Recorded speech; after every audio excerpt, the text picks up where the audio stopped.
to you by Blurredography.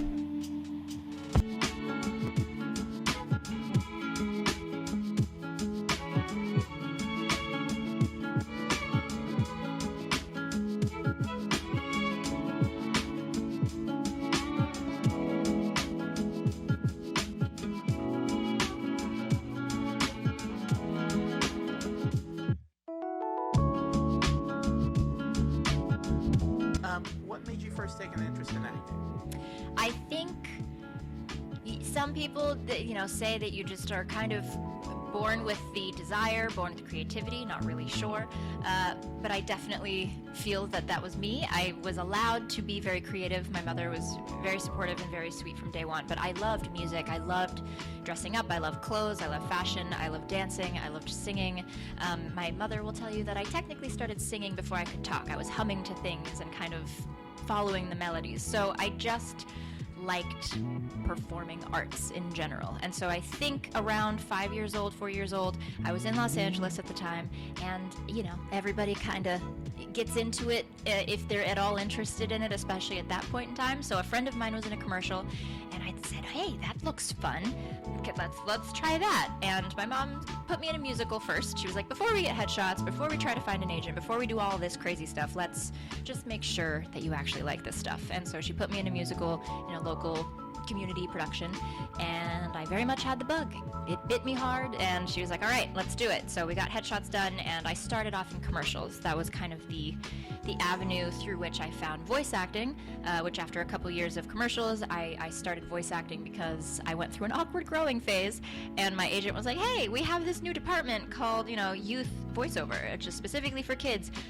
Let's give that a shot. And then the rest is kind of history from there. So I think I just liked performing. I liked feeling also like an adult when I was younger, not like completely grown up, but in adult spaces. I was like, I want to be in a room where things are happening, in the room where it happens, with just people who are connected to the world and like making real money and like making real art, not just at a school in a room where like nothing is really connected to the rest of the world. So yeah, I don't know.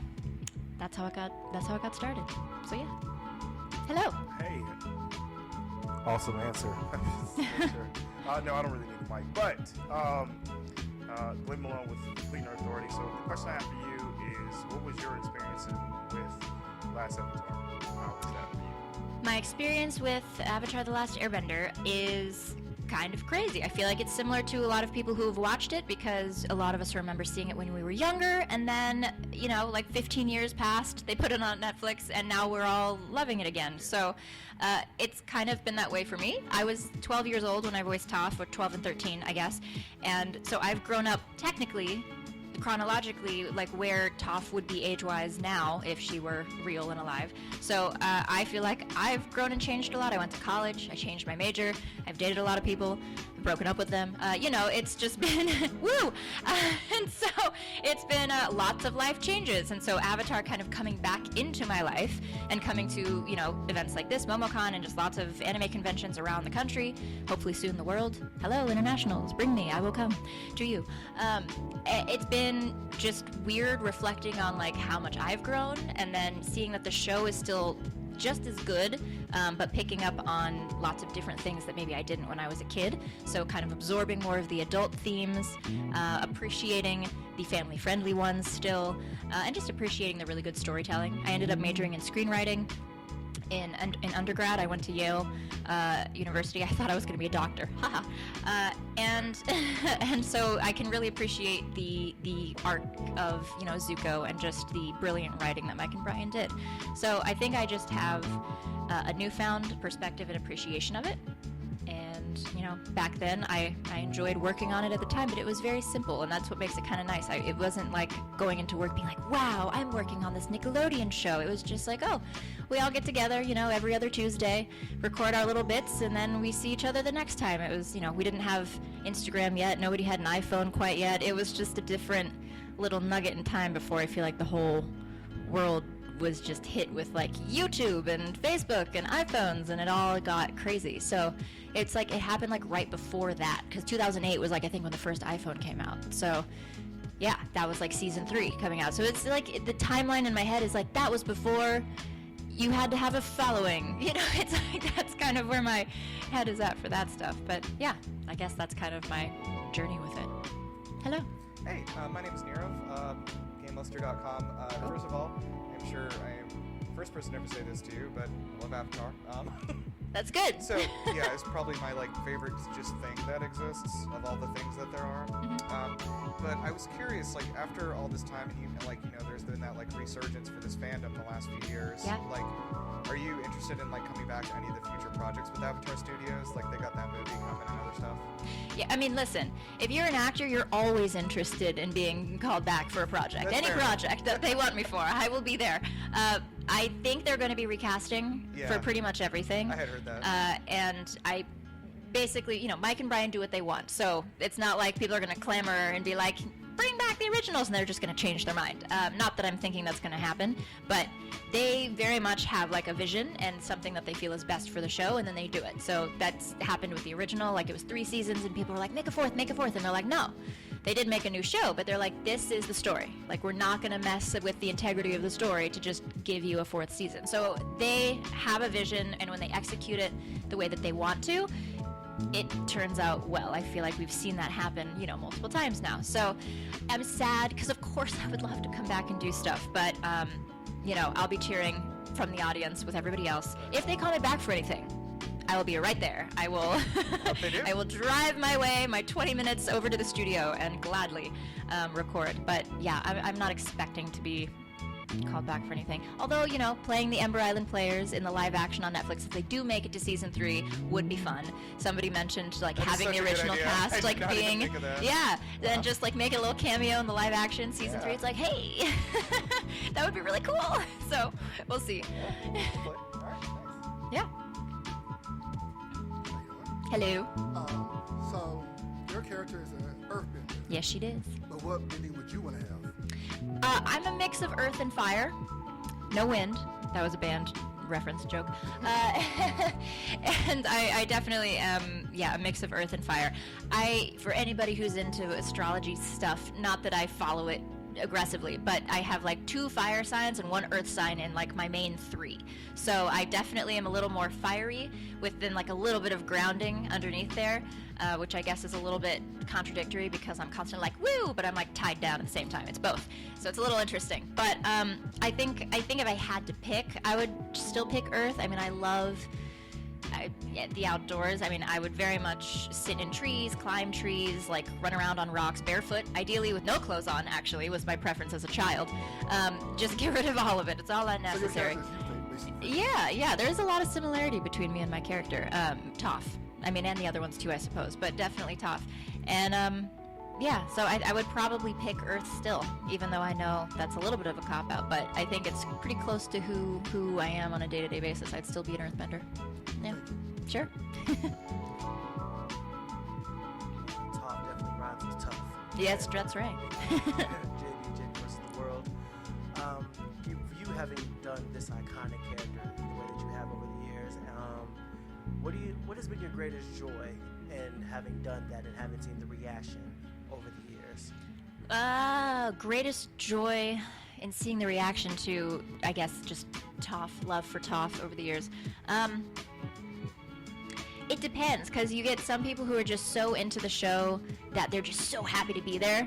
They're just standing there, doing a little dance. They're kind of screaming. They're I can't believe this is happening right now. This is real, it's happening. Somebody punch me, whatever. And it's just funny and fun to be around the excitement and the energy. And then you have people who it's just changed their life in a really deep way. I mean, we just got out of a pandemic, so you have people who watched the show with their parents, or maybe they lost a loved one and this was their show. And so now they watch the show and they miss their loved one. And I'm bro, that's insane. And so cool that this show can be both of those things. It can be such a source of just unbridled joy, but also be such a comfort for so many different reasons. And we have Uncle Iroh, who's everybody's therapist, right? And so we love him for that.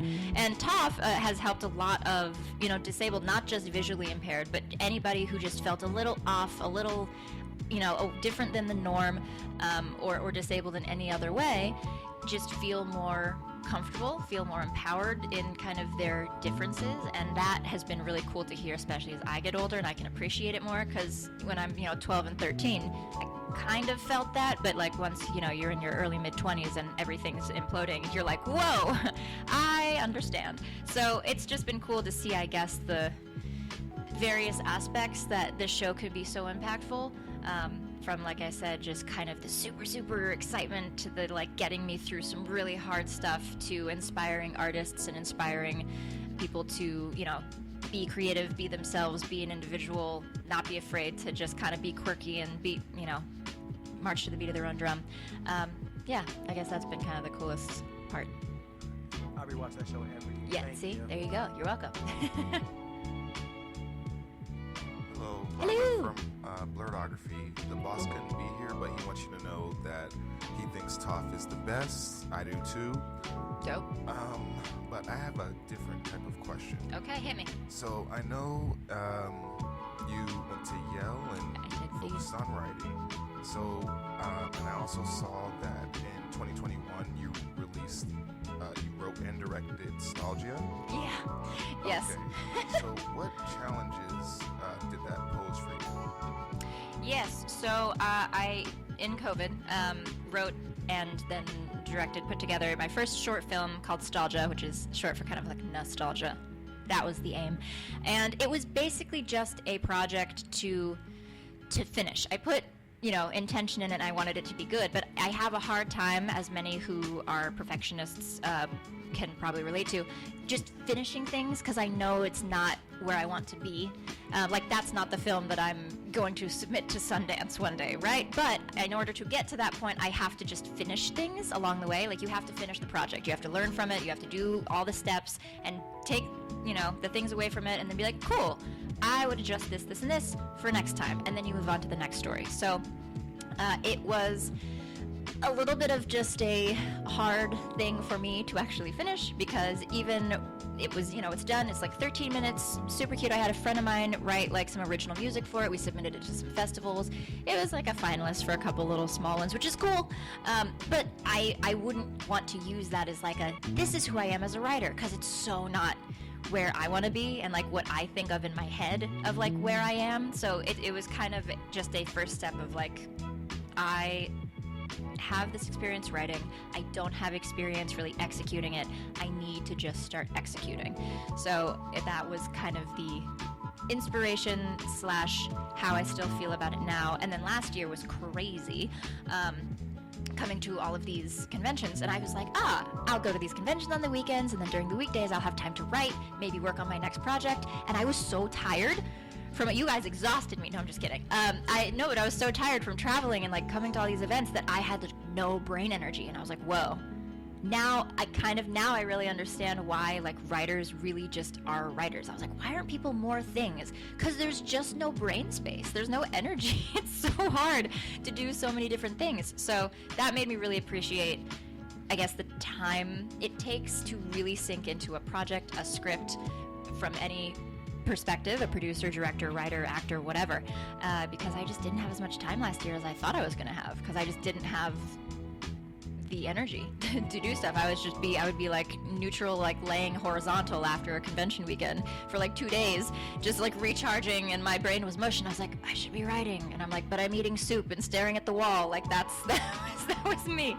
So yeah, I don't remember the exact wording of your initial question. I think I answered it at the beginning-ish, but did I? Okay, good. I was like, wait a second, making sure I did. But yeah, thank you for asking about that. I'm hoping to work on / finish an actual script that maybe I can start pitching as opposed to finishing, because I'm going to need other people to help me make this idea that I have now. I can't do it by myself, so we'll see. Thank you so much. Yeah. Very relatable answer. Of course, yeah. You're welcome.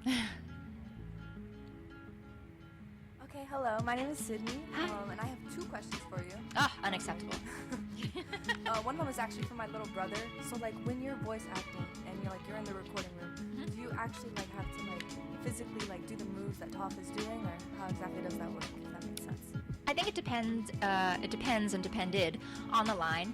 If I'm recording for a English words just went out of my brain. Recording for a video game, and we're in like a fight sequence, I will I'll be pretty physical, especially if there's a lot of different sounds, if it's a really intense fight sequence, because I need to physically separate the sounds so I don't make the same sound like 3 times in a row, which I have a tendency to do. If it's like I'm punching somebody, I can just go like, huh, and so I need to like change the direction of like, huh, or whatever, just so I can get my brain to think differently. Toph, they had some fighting scenes, but they were pretty scattered, and there's other people fighting, so she didn't have like 10 fight efforts in a row, so I never had to get like super into it. I would kind of see the scene or see the layout of exactly what was happening, and it would kind of direct my attempt of sound, if that makes sense. And then our amazing director, Andrea Romano, who we all know and love, she's done so much, and I'm so sad that she's retired, but also good for her. She would be like, yeah, that's great, let's add a little more effort, or like, that's perfect, give 2 more like that just as safeties.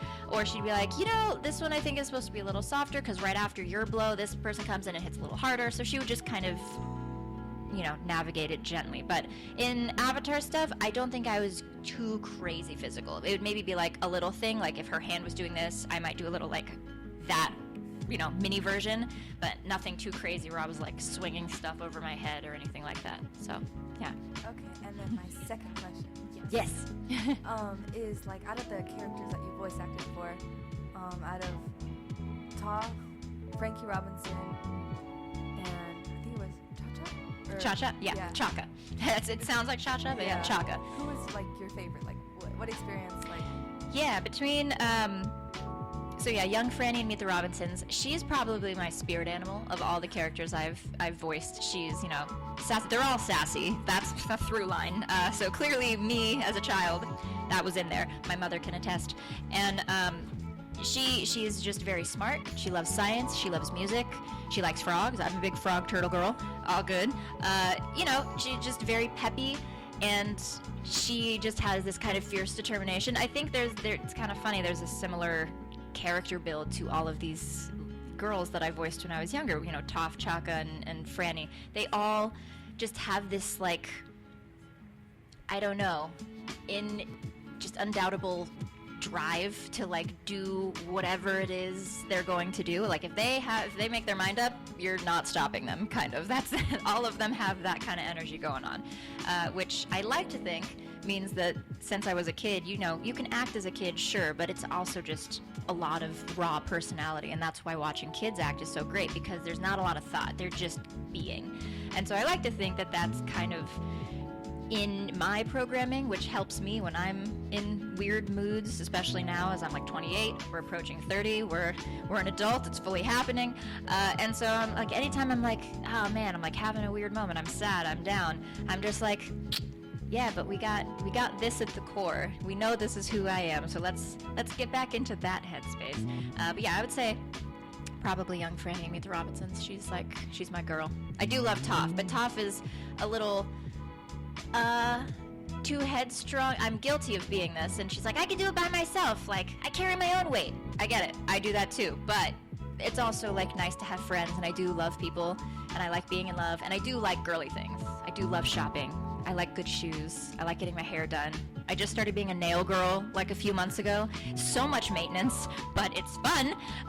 So, you know, things like that. I feel like Franny probably, you know, she grew up and she had her cool dresses and stuff. So yeah, Franny and Meet the Robinsons is definitely my closest gal, probably. Yeah. Thank you.